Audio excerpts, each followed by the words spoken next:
ლიდერი პოზიციები გავლენიანი საერთაშორისო ორგანიზაციების დასმაში ბოლო 1 წლის განმავლობაში გატარებული რეფორმების შედეგად საქართველოს ერთდროულად რამდენიმე სარეიტინგო სააგენტოს მონაცემებით პოზიციები გაუმჯობესა. 2011 წლის შედეგები და 2012-ის პრიორიტეტები ეკონომიკის მინისტრიის დღეს ჟურნალისტებს შემაჯამებელი ანგარიშით შეხვდა.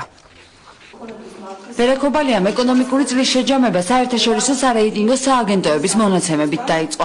Სოფლიო ბანკის ერთ-ერთი ყველაზე ავტორიტეტული კვლევის Doing Business-ის თანახმად საქართველოს 183 ქვეყანას შორის ქონების რეგისტრაციის კუთხით პირველ ადგილზეა. სწორედ ამავე სარეიტინგო სააგენტოს მონაცემებით საქართველოს მეოთხე პოზიცია აქვს მშენებლობის ნებართვების გაცემის სფეროში, მეშვიდე ბიზნესის დაწყების, ხოლო მერვე დაკრედიტების კუთხით.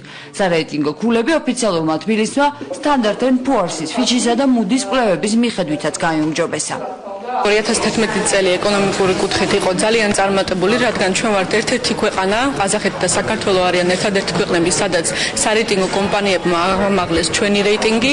დანარჩენ ქვეყნებში, ევროპაში და აზიაშიც და ამერიკაში მიდის საუბარი იმაზე, რომ პირიქით შეამცირონ ეს მონაცემები და ასევე ვფიქრობ, რომ ჩვენ ვართ ერთ-ერთი ქვეყანა მსოფლიოში, რომელსაც აქვს ასეთი დიდი ზრდა, 6.5%-იანი ზრდა წელიწადში.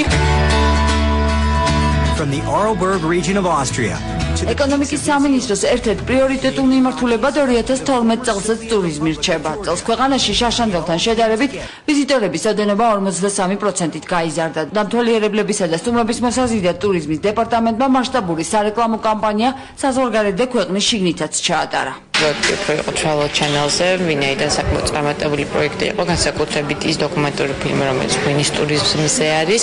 საერთაშორისო ურთიერთობებში გამოვყოფთ მსოფლიო ტურიზმის ორგანიზაციასთან ძალიან ახლო და ინტენსიურ მუშაობას, რამაც განაპირობა, რომ მათი გენერალური ასამბლეის კომისიის შეხვედრა 53 განხორციელდება 2012 წელს მაისში ბათუმში.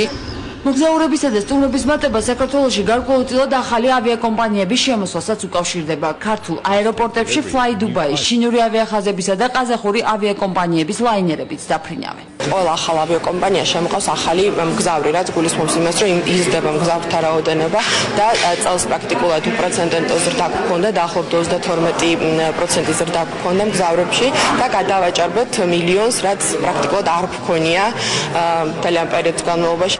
მომავალი წლიდან ეკონომიკის სამინისტრო კოპიტნარის აეროპორტის მშენებლობასაც იწყებს, რომელიც 4000 კვადრატულ მეტრზე განლაგდება. განახლდება თბილისის აეროპორტის ასაფრენი ბილიკიც. ინვესტიციების კუთხით კი 2009-2010 წლებთან შედარებით საქართველოს მდგომარეობა მნიშვნელოვნად გაიუმჯობესა. ამ წელს სამი კვარტალის შედეგად ჩვენ უკვე 600 მილიონზე მეტი ინვესტიცია ვიღეთ საქართველოში და ინვესტიციების და ნიშნავს დამატებითი სამუშაო ადგილი. ეს ნიშნავს, რომ რაც უფრო მეტი ფული ქვეყანაში შემოვა, რაც მეტი ბიზნესი შემოდის, რაც უფრო მეტი ბიზნესი შემოდის, ნიშნავს, რომ საკუთარ ბიზნესი დამატებითი სამუშაო ადგილებს ქმნის. ეკონომიკის სამინისტრომ საზღვაო რეფორმაც ჩაატარა.